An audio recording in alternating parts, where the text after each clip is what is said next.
Hello,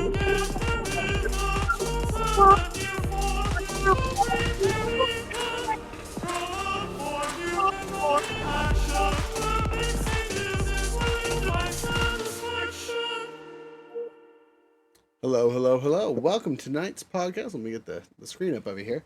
Mark, just as a side note, we're getting a little bit of reverb from you, so make sure you're not sitting too close to each other. But hello and welcome, episode 23, Gods of War. Talking about granting mere mortals divine favor and allowing your players to sway the gods. I am joined by fantastic guests, going from left to right. We're going to start with Guy. Guy, this is your time to introduce yourself. Who are you? What you do? Where can people find you? Yes, hello. Thank you so much for having me on your great podcast, Epic Sages for the Ages, the Gods of War. And of course, I'm Guydazin. I'm from Israel. I'm an author, a playwright, a poet. I'm also an artist.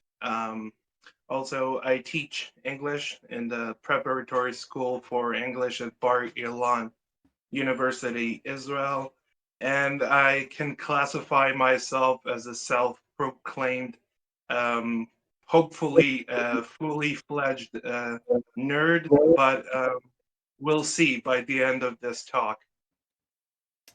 Look, we include everybody. It's okay. You can as little nerdy as you need to be, right? Where Thank can you. where can people find you? Do you have a website or a podcast or anything like that that you Yes, I have mention? a website. I have a Linktree, to all my accounts and social media platforms. Linktree.guy.dazin, Dazin.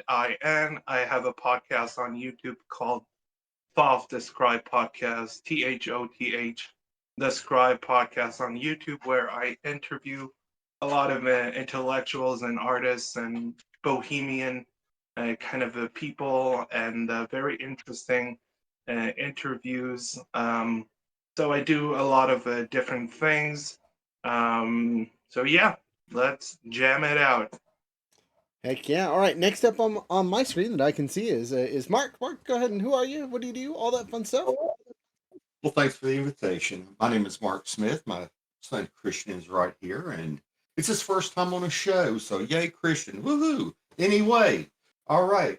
No, I'm an ex professional wrestler. I worked for the AWA, WCW, Championship Wrestling from Florida. Worked with a lot of people that was in the Von Erich movie The Iron Claw. I'm a two-time author. Uh, I do a lot of radio. I'm also a TV producer of 3 shows right now, and I'm staying busy. And like I said earlier with you guys, I'm living the dream. It can be a nightmare, but I'll tell you what, baby, I'm living the dream, and let's have a good time. I'm interested in the conversation. Fantastic, Mark. Is there anywhere special people that can people where people can find you? Sorry. Oh, sure. Yeah, I'm sorry. WrestlingWithDemonsSmith.com. That's with 2 S's. www. Also on Facebook is Ira Mark Smith. My family cursed me with the name Ira. I can't help it. I was there, but I couldn't say anything. So, it's their fault. Anyhow, I enjoy sharing a lot of different things about my life and so forth. So far in 6 months, I've been able to it'd be in front of 1.2 million people, and I'm just blessed, man, and to make new friends. It's I always think it's a blessing. So, guys, nice to meet all of you. Fantastic, and not Nice to meet you, Mark.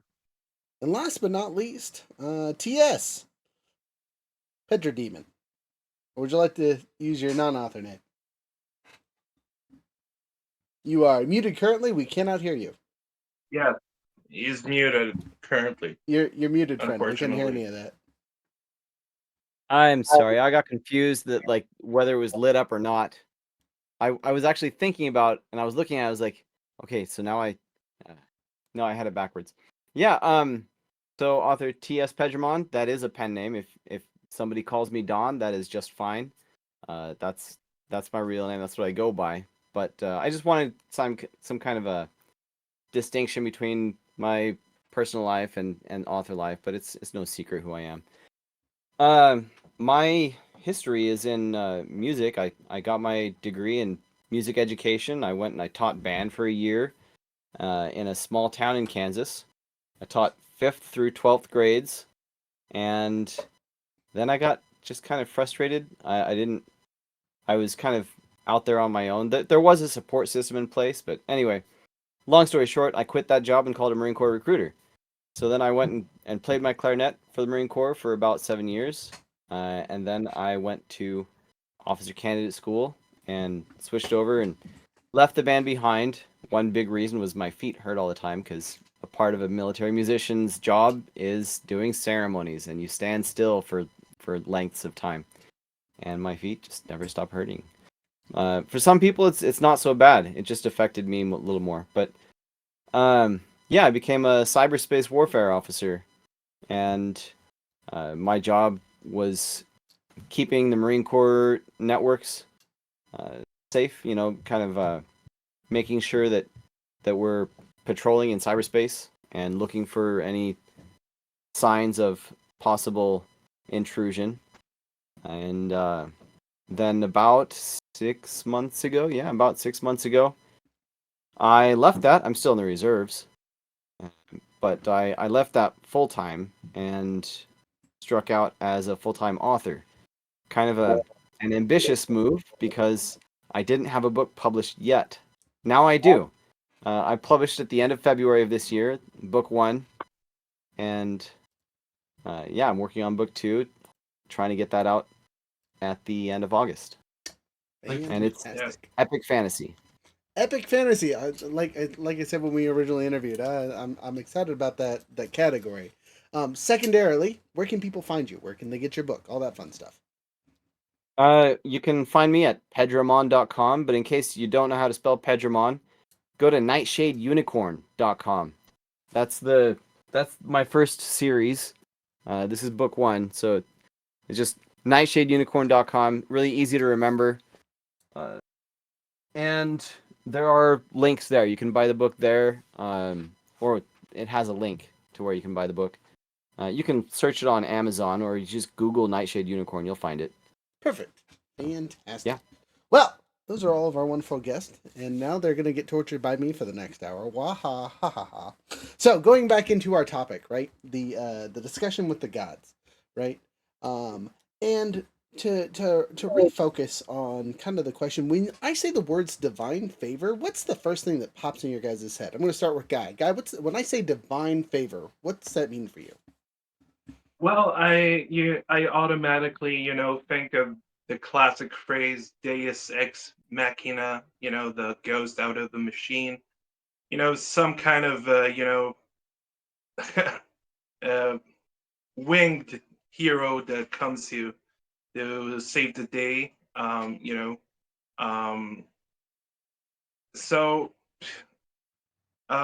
divine favor, is connected to a kind of exclusivity, that you are the chosen one. You have been given this power, to harness for your own, to aid you in a time of need. And I think that's the essential, concept of, divine. What you said again? Divine. Divine favor. Yes, divine favor. Um, so yeah, you are favored among the gods. It goes back to the time of Homer, Achilles. The furious, rageful, vengeful fighter, warrior. An elite uh, combatant among the Greek, and elevated to a status of apotheosis. Apotheosis means to ascend above mortality. So he transcended death and some type of capacity with his deeds, and he was favored by the gods. And unfortunately, due to the bureaucracy and red tape, he had to be shut down, because he was a malignant, influence on the fate. So the fate is So something that is higher, Guy, higher than the gods, more I'm powerful. gonna cut you off here because I gotta get to the other peeps. But there's a whole bunch off that I can go through, and we'll probably tag on that a little bit more. So don't worry, we'll get back to that thought. Pedramon, what's your thought? When we What say he that, said. what he okay. Anything else to expand on that? Basically, you have a deity who likes a mortal and is ready and willing to do things to help that mortal, whether it's to come and rescue you from danger when that's the only way you're gonna get out of it, or maybe maybe you get the rain on your crops to make your crops grow when everywhere around you is in the middle of a drought. Interesting. Okay, Could there we be go. like that. I like that.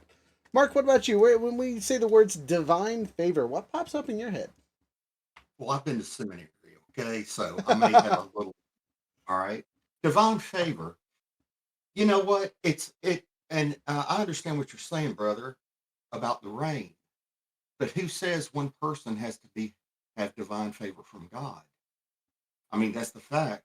Of the millions and millions of people in this world today, there are people that they're walking, they're driving home from the doctor, and they're being told they're cancer free. There's somebody hungry tonight that somebody stops at McDonald's and buys them some food. When you look at these different things, and I'll tell you, my 2-year-old son was dying. We got every platelet dissolved from his blood. He had 0. We went through a living hell for about 5 months. Every blood test in the world, they tried every medication, nothing worked. Then we got a call, and the doctors, this is at Children's Hospital in Dallas, Texas. So people a lot smarter than I am, okay?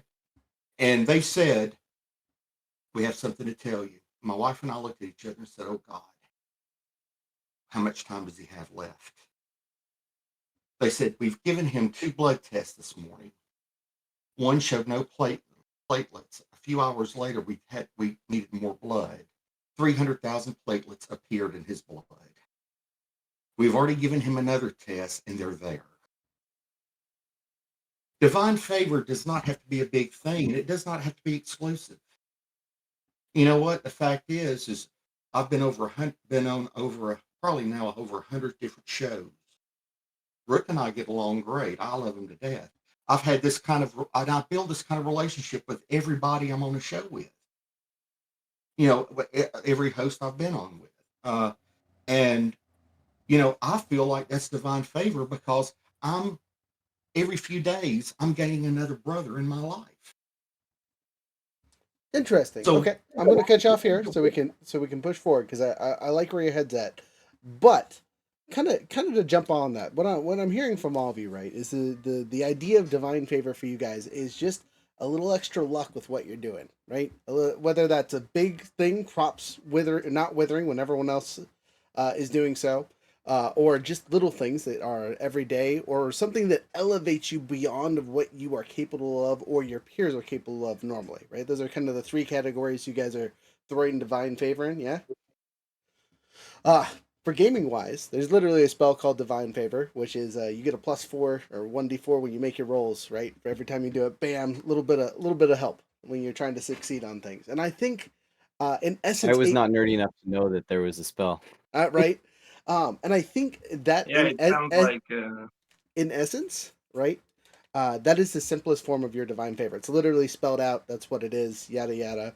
But I it's a very much D&D system, yeah? yeah, A very D&D much system. yeah, very much. But with that, it can extend to a much greater amount, right? Because sometimes when you are quote unquote favored by the gods in most of our historical and classic settings, that isn't always a positive thing, right? Um, to use your examples that you guys talked about, right? Guy, you talked about being elevated above everyone else. When you're that guy that is the pinnacle, the peak, the best, you're the target, right? You're the person everyone's aiming Yep. for. You are Achilles and someone's aiming for your heel the entire time. Your You crop, know, right? the higher you soar, the faster the drop. So Right, yeah. exactly. When you're the only person whose fields are ripe, right, and are beautiful and are plentiful, you are now the enemy of everyone who has withered crops, or the provider for everyone that has withered crops. Whatever your role you decide to deem fit. You know, I think personally on a side note, I have much like the small divine favors that let you just kind of move on with your life with a little boon instead of it being the greatest thing in your life. But that's neither here nor there. When our players are going through their stories, right, and trying to deal with these godlike entities, regardless of what pantheon they come from, right, they have to sway them, right, with their words, with their actions, with their whatnot.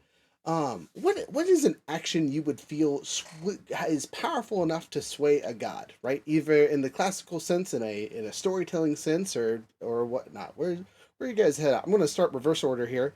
Start with Mark. Uh, from what I've studied and from what I've experienced, um, it would be devotion. Devotion. Okay, straight I up, mean, easy I peasy. mean, what other what other could please either a real living God or a gaming God? What could please him more than devotion? That's I sometimes I give simple answers, and that's my simple answer. Simple answer. I like it. There's plenty of classes devoting to their deities, right?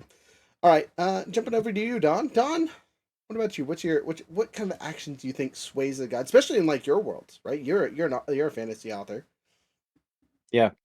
Well, I was gonna say it depends. Like, what's the context? So in I would say real world or in Christianity, it would be devotion, obedience to the commandments, prayer.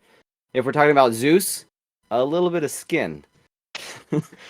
um, and now in the one book that I've published so far, I don't really deal with a deity, Okay. but I do have creatures who can wield magic, and there is a moment in this book where see the male and the female Nemord, that's the unicorns. The male and the females have different sets of magical powers, where the males can influence minds and the females can influence uh, growth.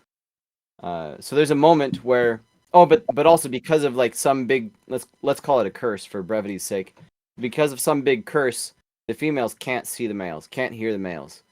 They're separated. We could say spiritually or cognitively. And so there's a moment where the main character and her unicorn escort are walking along this trail, and a female unicorn or Nemord, they're called Nemord in the book. A female unicorn comes the other way, and the main character Lava starts talking to her, because the unicorns can talk. The females don't have a long attention span, and that's to be explained later.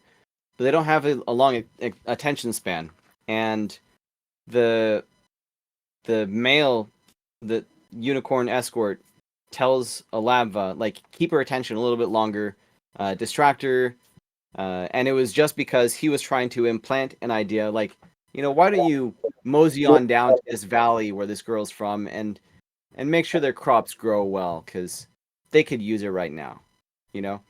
So that's like kind of some divine favor, where Alaba has left home like suddenly because she didn't know she was going to have to leave home, but she's left home and now her mother has to take care of the orchard without her, and so the unicorn's like, all right, let's see if we can get my fellow unicorn, the female one, to go and make the orchard grow really well. Interesting. So Okay. it's kind of favor. Okay. That's a fun example, especially from your own work. Guy, what about you? Where what sways gods? What do you remember in the history books that sway gods? um, a, a lot of different things. If you would like to placate the god of wine and ecstasy, Dionysus, You can give him offer up some, vine leaves. If you want to placate the goddess Venus, you offer your bodily, corporal, corporal asset to her, for some brief coitus, hopefully. If you want to placate the god of war, you want, Mars, the god of war, also known as Ares in the Greek pantheon. You offer him the blood of your fallen enemies. So there are a lot of ways to placate the gods and to intervene and intercede on the behalf of humanity.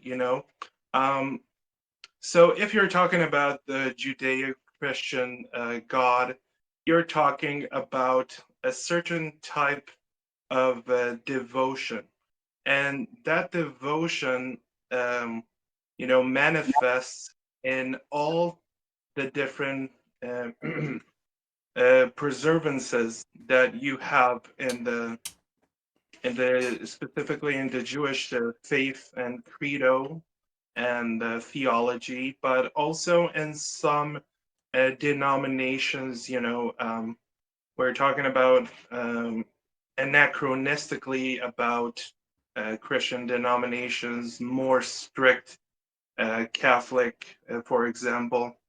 Um, so there are a lot of ways to placate God and also feel good about yourself, while doing it, and to make sure that you're actually doing it and performing the rituals and the sacrifices for the right reason. Because if you try to tempt fate, um, no good things will come out of it. Um, Even the gods are not above, the law of fate. So what is fated to happen, to occur, will unfold as such, and have no, you have no say in the matter. Um, that's just how the wheels of the celestial wheels, turn, chug along the sky. Nobody cares about your menial, existence, linear and passing um, um, So, existence on Earth. So you should make the most of it. nice. So you have to know to which god to placate and which god to scorn. Gotcha. Okay. So, But to kind of I play think off that's that an one. interesting. Oh, yeah, go ahead. Yeah, listening. Mark raised his hand first. I just wondered something, and I'm curious because I'm a 57-year-old geezer, okay, and I love listening to you guys, and I'm actually learning a lot from the gaming aspect of things. I really do appreciate it. So, uh, this is a question that was coming to me.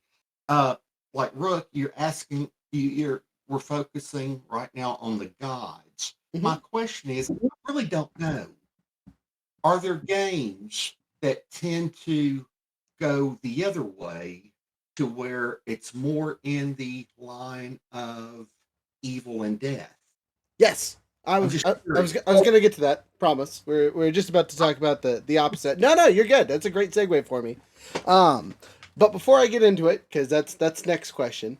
Uh, Don, you had a question or an add-on for to Guy's stuff. Yeah, I just thought it was an interesting notion that the guy expressed that I recognize out of at least from Greek mythology that not even the gods are exempt from fate. Um, where I think that depends on your system, right? So I would say that in my theology, like in my real world beliefs, God, I guess he's kind of outside of it, where I believe that he is immortal and not just like not like a jellyfish is immortal, like it'll just keep living indefinitely until something actually kills it. Rather, I believe that Yeah. that God cannot die, cannot be killed, and so there's no negative fate that could affect him, and if you want to put it in terms of fate, then he is well, Yeah, gods of no, Olympus that breaks can down be in can be. Christianity Yeah, because you choose your own fate ultimately in, after this life. You can't choose your fate in this life. You can't choose how your life is going to end. So we are subject to that. Nobody on earth is exempt from that. So, But so, there is a yeah. being With so, the, so who I question totally that controls that. before I cut you off. I have a just a personal question for you guys, and it's a quick answer from all three of you. When you think about fate, right, as a hard subject to think about, do you prefer the thought of you are the one choosing and weaving your own tapestry of fate as you go along by the choices you make, right? And the fate is not necessarily a set path, but what you make it, or are you much more of the it's a decided fact and what's going to happen is going to happen? Like when you write your books, Don, is the character's predetermined destiny guaranteed, or is there a chance of it deviating? Like, or do you have a preference? You know, where are you guys at, kind of individually? So I'm going to start with Don on this one because it was kind of his statement here. Well, so for me and my characters, those are two different questions. Okay. For me and for all of us, I believe that we within a framework or within the realm of possibility, we make our own fate. Okay. Some things are beyond possibility.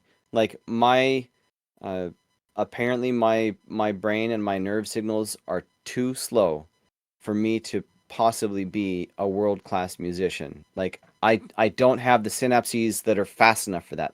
That's beyond my possibility. And no matter how hard or carefully or correctly I practice an instrument, I'm not gonna hit that level. Like that is a fate that I cannot make. Okay. But what do I do with the cards that I've been dealt? That's my fate, you know? Like I have these things at my disposal. How do I use them? I have these abilities, these skills, these dispositions, these desires, and it's how I play them. Right. And beyond this life, after this life, that is a fate that is totally in my hands. Uh, where I am, I believe in Christ, and I believe that He put that in my hands. He made it possible for me to become free and to become forgiven and to rise from the dead and live forever. Now, for my characters, it's also a little bit of both, but I'm the one in total control. Okay, right, Uh, because you're the but outside person. Yes. but if I'm smart, then I will allow character feedback, or in other words, you might hear about authors talking about like I wanted this character to do this, but this character really just didn't want to do that and refused to do that and made me go and do this. I would put that in terms of I have decided that this character is this kind of person. And if I want to be consistent and tell a story that's going to sound good, then I need to have that character acting consistently with him or herself. Uh, Now, like with Alabva in Nightshade Unicorn, I have an overarching scheme for the whole series. Mhm. Like I know that this is going to happen there, and then this is going to happen there, and this is what's going to happen at the end. But there's a lot I haven't fleshed out yet. See, There's a lot, and you I need to sound like get to know her better. you every DM I've ever talked to that's planned out an entire campaign and dealing with crazy players, and I love that. I know the fate. I know the fate at the end, but like how they get there, I don't know everything yet, Fantastic. and That's that's going to depend on the characters. And some things do happen unexpectedly. So there's a character in this book. I don't want to say too much. He's in a group of bad guys, but there's a moment where we see that he has a backstory, and I need to tell that backstory. I would be a mean writer to leave readers hanging and never tell that backstory. And that's something that I didn't expect until like I hit that point, and there was revealed that he had a relevant backstory that's probably somewhat touching, and he's gonna have to come back. There's another bad guy who has to come back because he's not done in the story. Like our main character, for the story to feel right, she should see him again. Good. Hey Don, But before you get too, that's more for the story's sake. For this one character who Don, has a backstory that I haven't told yet, I'm gonna cut you off his here, sake. just Yeah, because sorry, you're I good. talked too much. Yeah, it's not that we just got to get the other people's opinion because they're biting at the bit. So, Yeah. jumping over to Guy. Guy, back to the original question, really quick. Yeah.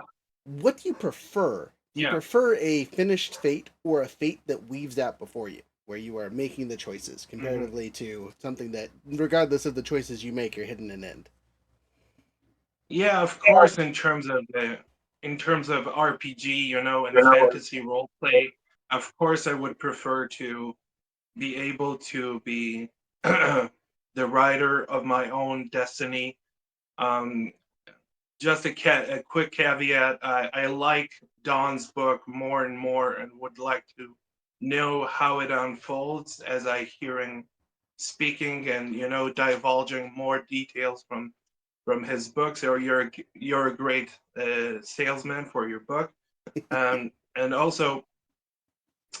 also fate. I believe that fate is predestined. You are predestinated. So the predestination of each individual person on Earth is determined before he ever steps foot on this Earth. Not. Yeah, sorry, I heard myself reverberating in the background, but echoing. But now it's back. So, um, humans may choose the path they wish to take in life. Um, they have their own, capacity in terms of their faculties, their natural faculties that come from the consciousness that they were given.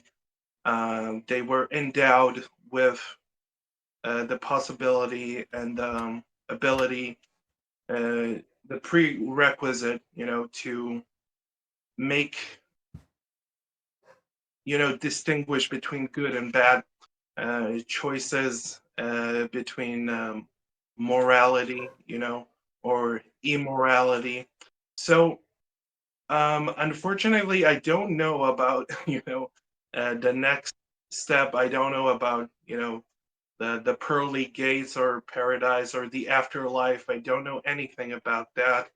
I studied a lot of it, but I cannot, neither confirm or deny anything, scientifically. Um, there is just no way to know at the current moment, in this current epoch, and the advent of technology has not given us satisfactory answers, and we do not have the tools, the means, or the resources that are developed enough to a point in which we can actually measure all these different, aspects. If they're if they are naturalistic aspect, are there physical, realms and places, is if Aristotle talked about the wheels up in the sky, uh, coalescing in a kind of a concert, a never-ending cycle.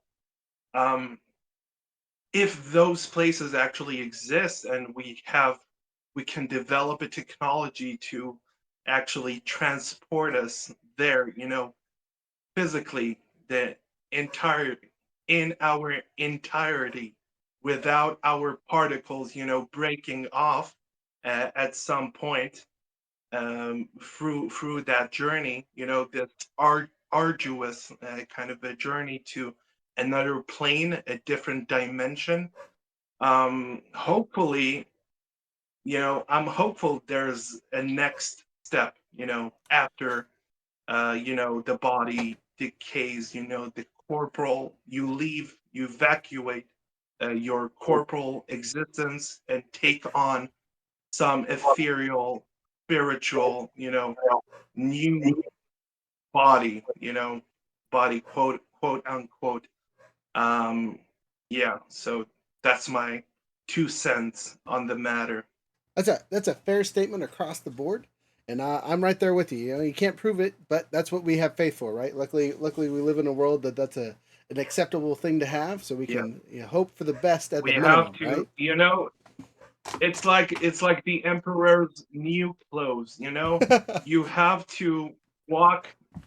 have to walk naked, but think that you're always, uh, uh, attired, okay, completely. Oh, Um, well, hopefully not. Hopefully we're wearing real clothes, but you're right. It is hopeful. Jumping over to hopefully, Mark yeah, to hopefully. get back to the original question one more time. In your preference, what do you have a preference for when it comes to the destiny of your fate, either in the stories that you tell or in your personal life? Like, would you rather be the one weaving your own thread, or would you like to know that there's already a predestined thing that regardless of the terrible mistakes you make, you're going to hit the point you were supposed to be at? Well, the thing is, even though biblically forgiveness is talked about, the fact is you still have to pay the consequences. That's number one. Number two, Guy, I'm curious about one thing, and Yeah, you mentioned does you used the word design, so, but you never mentioned the designer. So I'm going to ask you in your yeah, answer, just who's the designer? And I'm not trying to yeah. I pin. know. Understand? I'm not trying to pin you, brother. I'm just I'm just wondering. I'm just wanting to complete your thoughts so I understand. Okay. Yeah. So let's take the analogy, of the watchmaker. The watchmaker. So the ancient mariner, the proto-human, walks along the beach. It's cloudy at night, and on the beach he sees, a modern, clock watch. Um, a pocket. Let's take a pocket watch for example. Um, you know, Brother, a I'm horolog. yeah. Horolog is the same thing. A chronograph is the same thing. It's a watch. Okay. Um, But who's the so designer? he picks up. Yeah. Sorry to interrupt. Who's the designer? That's the only thing I'm really asking because I I'm like. trying to get to that. I'm trying to get to that and the analogy. Okay. So But just he who's the picks he picks up the pocket watch and he kind of dismantles it and picks apart all the different little tools and all the mechanisms and the wires and everything like that, and the knobs, and he says, well, who made that clock, who made that pocket watch, um I can't tell you who made it. Okay, I can't tell you who made the cosmos, the universe. Is it the demiurge? Is it the superior being? The ultimate creator, the precursor of humanity, the precursor of the cosmos. I do not know. okay? You don't know. Um, Okay, cool. That's all. That's what I was sorry. just. You don't know, and that's cool. That's what I was asking. That's the only. I And know. I'm a So, skeptic. I'm a skeptic. I believe, just a second. I believe in the existence of a higher power. Okay. Um, I'm a deist, okay? I'm a deist. I'm not an atheist or a theist, okay? I believe in the existence of a supreme, governing, uh, primordial force that, you know, um, created created the universe and the cosmos. But I do not prescribe to any one denomination or religious theology or religious system of belief. Okay, so that's what I'm saying. Okay, Have you ever read that's Tacitus? it. Actually, so Mark, before we get into this too far, right? Because you guys are veering off topic a little hard, but that's okay. I'll bring you back because I think that's a wonderful conversation piece. We'll get to that evil gods bit in a second because it is still on the menu, I promise. But uh, this brings up a wonderful thing when you're building worlds, right? Is when you are creating who was the person that made the watch. Knowing the level of understanding that your characters are working in will help you build those stories better, right? Having a pantheon is great and easy in lots of systems, but not every TTRPG has a pantheon. Some of them are set way in the future, where the gods are long but forgotten. Sometimes they're in a place where the gods don't have a lot of touch or reach. There's again a much more modernized version of faith or some kind of superstitions or things like that, right? And understanding where your characters have an understanding or what the general consistencies in your world is really going to define people's writing and storytelling.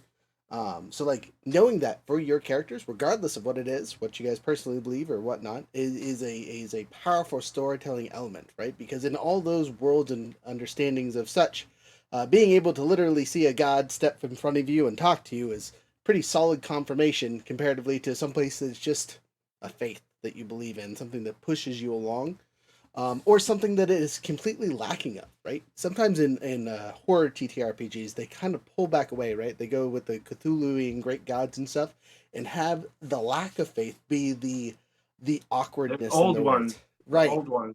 And the awkwardness that prevails through the worlds, right? So the characters don't have anyone to sway, right? Um, and it can be really hard for characters to not be able to apply themselves to those outside deities, where they have to take full responsibilities because they are the chosen one, they are whatever, because that is them. There's no higher power dictating them; they're making the choices, right? So going back to it more in character concepts or thoughts about it on a personal level, do you think it is more powerful for a character to have to stand by their decisions because they have someone above them telling them, "Hey, this is the things to do," or is it a harder way to play when you don't have something like that? Real I quick, think Yeah. did I actually answer the question? Because I was asking Guy who the designer Oh, was. I yeah. actually never got to answer the question. Okay. Yeah, I will 100% let you answer your question. My apologies. Earthly, there is an answer. If you read Tacitus and Lucian and Josephus, you go back about 40 years after the resurrection. Mhm. And it has been they have been tested legally. I mean, not legally, but actually been tested by scientists that people in the Middle East and what you want, if you want to call it the Holy Land region, they actually maintain the art of storytelling better than any other population than any other group in the world. So if you go back 40 to 50 years after the resurrection, there's no doubt people saw something. Tacitus and Lucian were not Christian, so they were not trying to promote faith. So that's actually evidence that Christ's resurrection that actually is vindicated by witnesses, and they were not trying to help faith at all. So Okay, you're by seeing that by saying that, I just feel like that even though we have a God that's all knowing. so just a second. That's a rebuttal to what I was saying, Mark. Bubba, I'm not trying to rebut. I'm just saying how I feel. I'm not trying to rebut you. No, I'm not. I'm not casting any aspersions on your beliefs, your personal opinions. Yeah. I accept them. I cherish you as a human being, as any other human. on this planet. I do not have any reason, to to Right. be hostile to you or unpleasant. Um, I so was. I just want to tell you that, unfortunately, even though there are witnesses to some type of religious, prophet figure that lived in during those times, in Roman times, and in the Middle East, which was called, Gentlemen, I'm gonna cut you both which off here and yeah. politely say, let's Yeah, refocus on what sorry, we're I'm talking sorry, about. Rook. Let's go back to the fantasy and leave the real world behind. Yeah, Just a little bit, so we can push forward, right? Not to cut anyone off or yeah, of be rude, but course. we are cutting through the time here. This is a wonderful conversation we can definitely have a little bit later. But to refocus on kind of the fantasy and storytelling and gaming aspect of things, right? We wanted to talk about those dark deities, right? That people have to deal with, the bad things, the demons, the backdrops that people have and whatnot. Because sometimes we talked about divine favor and the sway. Not all gods, and mostly, again, going back to the fantasy settings, are good, right? Some of them are evil. That's what they represent. That's what they have domain control over, whatnot. Um, would you say it is a negative connotation to have divine favor from a negative deity? I would think so. Like you have to look at it askance. Uh, but then you don't always know that it's a negative deity. Okay, continue. Or if straying from deity in the wheel of time, you might receive favor from one of the Forsaken. And maybe you don't know that it's a Forsaken because they hide their appearance and they put on a cheery face. But I think it's really interesting in Mistborn, Brandon Sanderson's Mistborn, and not just Mistborn, but throughout the Cosmere, throughout his whole set of series. But in Mistborn, it's very easily illustrated, where there's one called Preservation and one called Ruin. And spoiler alert, I might spoil the Mistborn series, just the original Mistborn series. So if Just you do it. want to I was gonna say, I think consume Mistborn, you are warned.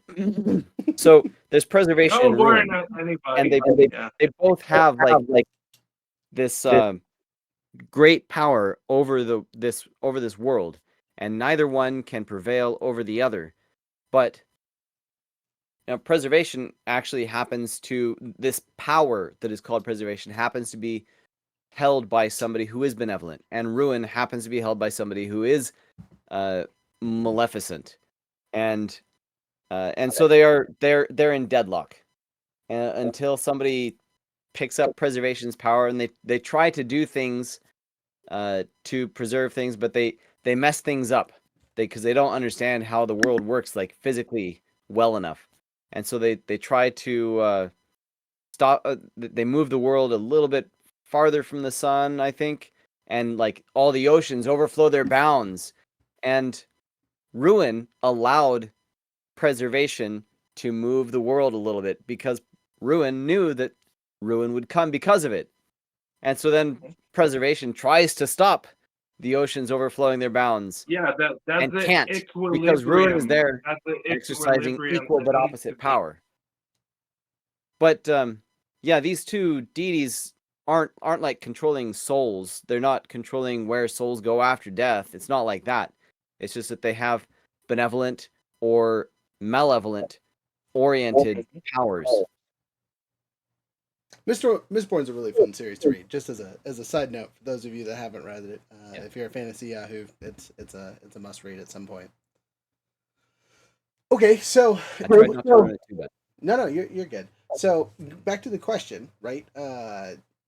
Negative deities. Where are you guys at on that? Jumping over to Mark really quick. Mark, negative deities, or in this case, a maleficent. For evil, Mhm. then any gift is coming with some kind of consequence or Nice. whatever, or trickery. Otherwise, it wouldn't be evil. The fact that you call it evil automatically says that it's not good. So why in the world would you take a gift? Gotcha. There's always some. But So going back to, just as a side note, to Don's original withered fields analogy, right? That could 100% come from an evil god, right? That your crops are the only ones that succeed. It's a boon for you. It's a Mm. great positive, but you've sucked the life force out of the rest of your neighbors in doing so. So it looks. Sorry, And I Don, not think to interrupt you, but to the individual's conscience as well in their hearts, do they feel comfortable doing that? So you there's a like the I'm sorry? oh, sorry, I was saying like Rook was saying like the heart of Tafiti in Moana. Like Maui sees that and he does not want anything to do with that. Like, get this out of here because yes, it is a benevolent thing, but everybody's trying to get it. Everybody's out for it. Well, if you believe if you believe in evil, you also have to believe in good. It's amazing how many people believe in hell, but they don't believe in heaven. I've noticed that talking to people. Think about it. And you it's know, so strange. not to Go ahead. cut you off here, but that's actually a study. Humans are much more focused on negative events and things like that, which is why we don't take criticism. So we focus on criticism much heavier than we do on positive comments. You can tell someone they look beautiful every day of the week, but the one time you say your shirt looks ugly, that's the thing they latch onto. That's the thing they don't like. That's why. So the mainstream media, gets their clicks, their views, their popularity, their traffic. Yes, We're exactly. conditioned. We are conditioned. We're meant for it, right?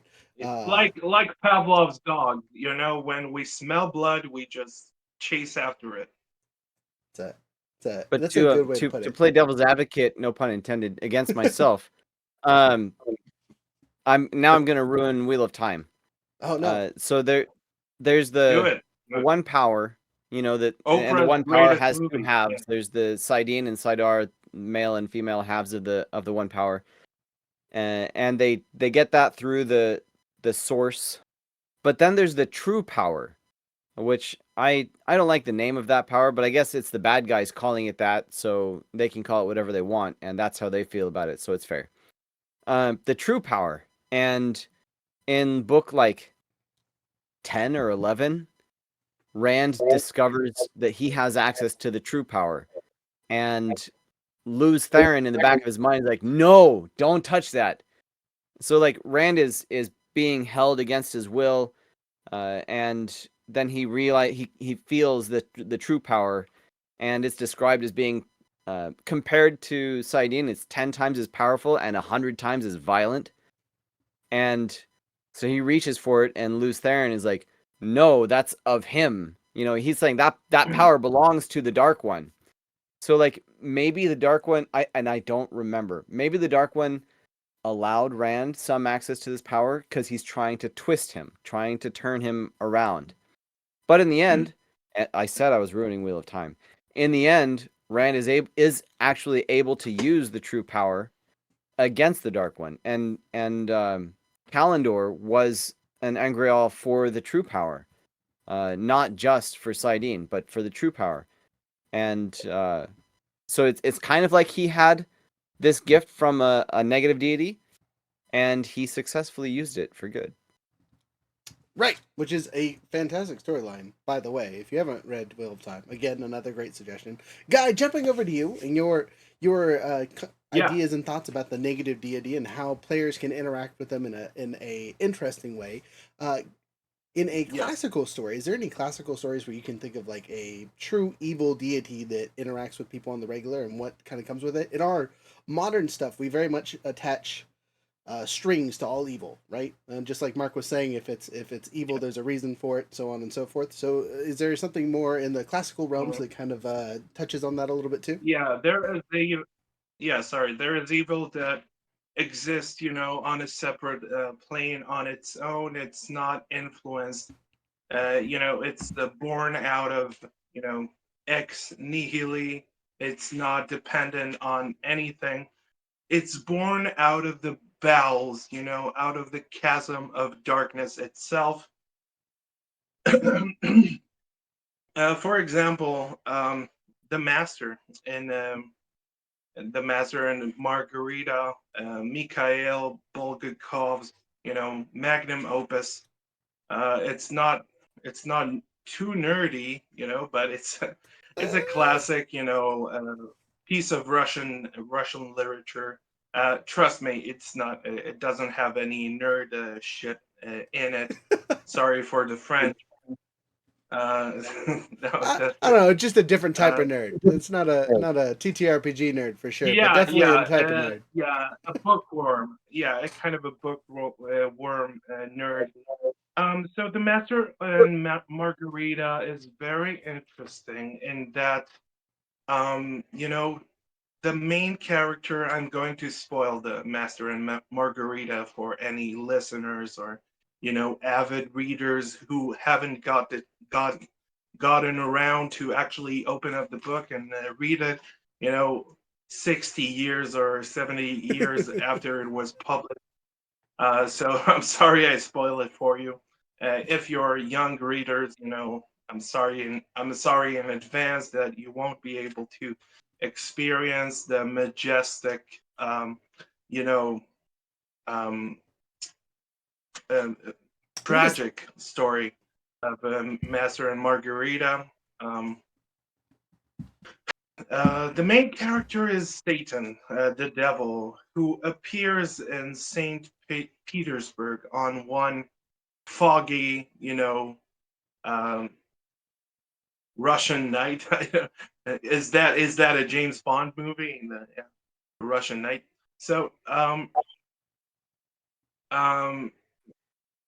he encounters a lot of different characters, and he influences a young girl.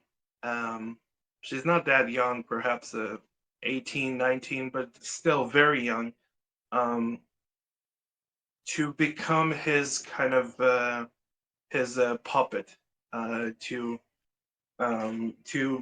to become his evil doer in the world. She will, exact and execute a lot of evil things and deeds that he cannot do because he doesn't want to expose his true nature. Sometimes he changes his form. He transmorphs um, um, into a cat, a black cat, for example. Sometimes he is a tall, handsome stranger, specifically German, because the Germans were very hated at the time the book was written. So it's a majestic piece of literature, and just to sum it all up, um, negativity can be turned into a very positive thing, for the world at large, because the bigger picture is a lot more complex than we think. There are different powers working in the shadows that we are not privy to ourselves as, laymen, regular people, run of the mill, salt of the earth, whatever analogy you want to pick. We cannot know where the good, sometimes the good can be born out of evil. There are a lot of examples of that, people who um, endured a lot of suffering in their own lives and were able to traverse the bog of their own existence. Uh, you know, um, so negativity can be a force for good, and evil can be purified um, by by the presence of good.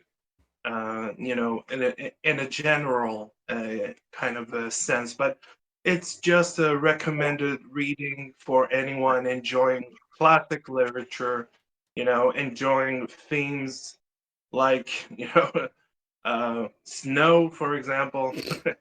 No, just so St. They keep talking Petersburg. about I've snow. been to St. Petersburg. I've been to St. Petersburg myself, and I did, the same tour that Satan did. I've been to all the landmarks that Satan visited during the novel, the course of the novel, and I enjoyed it. I fairly enjoyed it. I ended up in Pushkin's, house and museum. A great place. It's classic Europe, classical Europe at its best. I went to the National Ballet and the Hermitage Museum in St. Petersburg. Just a sight to behold. What a great city. Named after the great military commander, Emperor Peter the Great, who built the pit. Oh, guy, you're cutting off there. I don't know if we lost connection or whatnot, but you're frozen. If you come back, we'll come back to it, unfortunately. Can you guys hear him at all, or is it just me? I guess he was thinking too hard about St. Petersburg and he froze. The snow got him. Gosh dang it. Okay, well, we're right at an hour anyway, so I was going to cut him off once he finished his thought there. So hopefully. Can you hear me? There you are. Fantastic. Oh, You're back. back. There you go. You froze for a second there. I'm back. The snow got you, I'm as, back. Yeah, as Don I said. heard everything you said, by the way. Okay, good. That was a very witful or witty, sorry, comment on your part. So I liked it. I froze. Yeah, I froze in time. Back in time. So I went back to the past. To correct the future, and now I'm back. Wonderful. So we're I'm going to wrap it traveling. up here with final thoughts and where people can find you. One last thing, just so we can wrap it up because we're at the hour bits. We are going to start with Don. Don, kind of final thoughts on the whole gods being swayed by your characters, by your interpretations of people. Honestly, this conversation could go on for a couple hours, but I'm not going to torture you guys too much longer here. Yeah, I think it's a great. So I think it's I a great think we question can and a great do it. topic. Why not? And I hadn't really thought about it. I hadn't thought about it in terms of a game, but we do try to sway God's favor. We do try to ask him to help us. Yeah, But in a story, it's really interesting to think about how.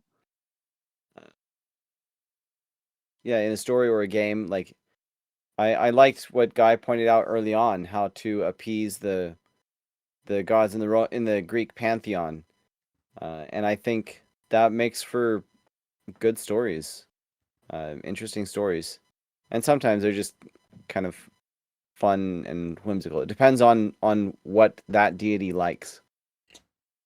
That Yeah. deity likes. All right, I'm going to jump back to Guy and we'll mark. Sound good? All right, Guy. Yeah. Quick last minute thoughts kind of on the whole subject. If you had to suggest the best way to appease the gods so you can sway their favor, gain divine favor for them, how would you do so? Yeah. So gaining divine favor, interceding on behalf of humanity for for the good of all, I think it's a very deep and thoughtful notion and aspect that humanity, humans created it, but they were inspired by some, outer external power that influenced them, some type of muse, some type of heavenly voice. In my opinion, some people have, unfortunately, some people actually suffer from, acute mental illness that affects their lives, like schizophrenics, for example, and they hear voices that are not their own, they are not, their friends or their close ones. They come from. They think that those voices are heavenly inspired, and I don't think we should shame people like that, and say that every religious person, every religious author, prophet, leader was just hearing voices inside their heads. No, that will be very insulting, and it will be a very it will be an insult to the entirety of Western culture for the last 4,000 years. So, um, if you want to appease the gods, you can believe whichever deity or god or principle or element of nature that you would like to worship and follow and give, thanks to through sacrifice, through different appeasements, different offerings. Um, you may do that, but you can pretend, So this entire notion is the classical notion of the hero's journey. And the hero's journey goes as follows. It's called katabasis in ancient Greek. It is a hero that starts from nothing. He slowly progresses, then he goes down into the underworld where he faces his demons, as a human being. He emerges triumphant from that trial and tribulation, and he gains some piece of knowledge that he shares and um, divulges with the rest of humanity.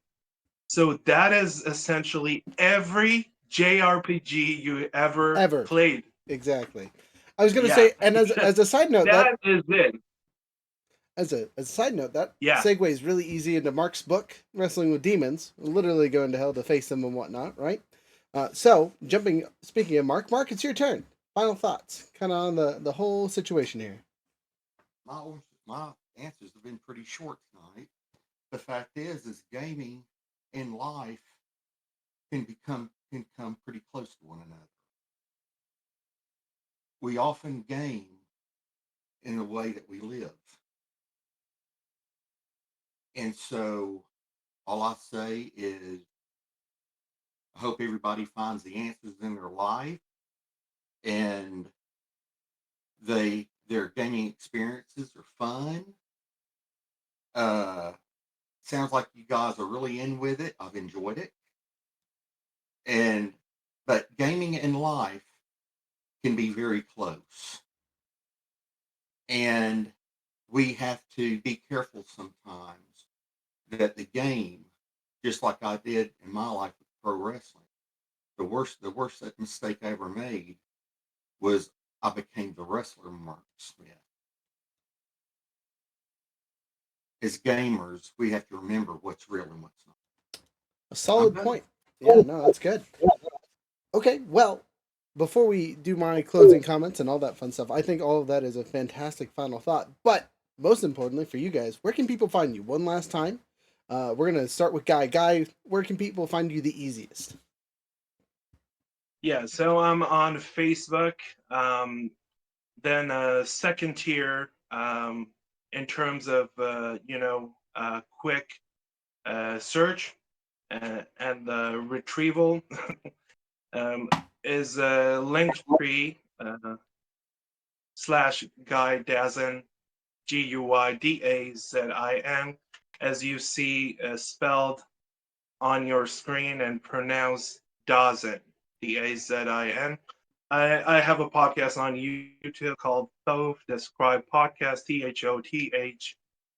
The Scribe, I interview a lot of different intellectuals and artists and people of that ilk, researchers, academics, musicians, producers, writers, etc.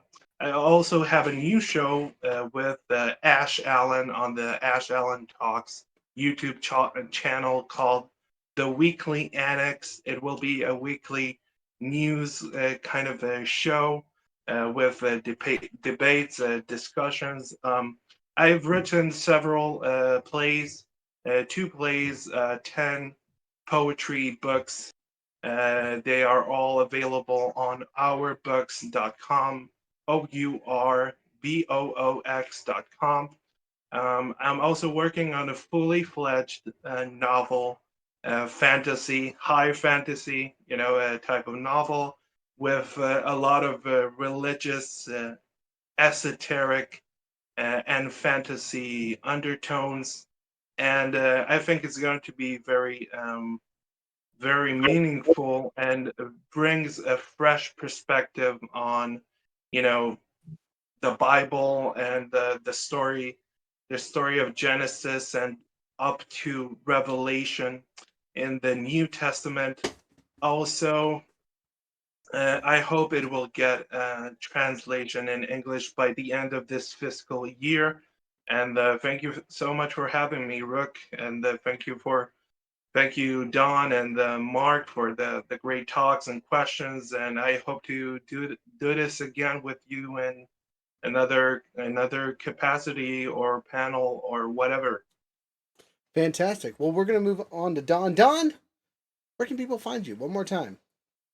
You muted yourself. There you go. Let me make sure I am not muted. Yeah, so Pedramon.com, Pedramon.com, or Nightshade Unicorn is the name of my series. That's the series title. The book title is Forerunner, but if you Google that, you'll get a Toyota SUV. What was that? He said he can't wait to pick it up. All right. Yeah. So yeah, nightshadeunicorn.com is a site that's easy to remember. And I also have my own podcast called the Grand Hill Chronicles podcast. And that's named after the Grand Hill Chronicles, which is not published yet. It's not finished yet, not even book 1. So one day it will be, but that's the one that kind of set me on down the path that brought us to where we are. Fantastic. But yeah. All right, cool beans. And last but not least, Mark. Hey, wrestling, www.wrestlingwithdemons.com. wrestlingwithdemonsmith.com, 2 S's. We're on Kindle as well as on Amazon book and Kindle. Our Mark Smith is my Facebook, and that's it. Fantastic. Well, thank you, Mark. I much appreciate it. Our thing, last of the minute for us. We don't have any crazy events coming up. It's the last day of the month, so I'm going to spoil next month 10% off code because most people probably won't see this until next month.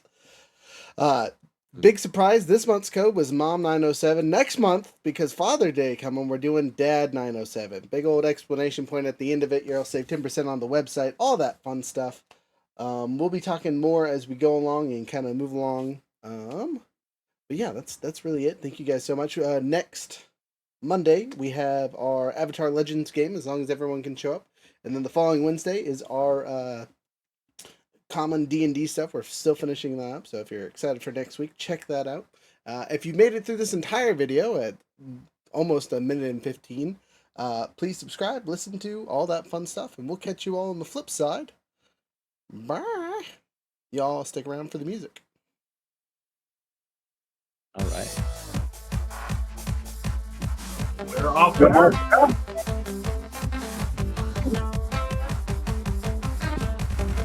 We're still on the air.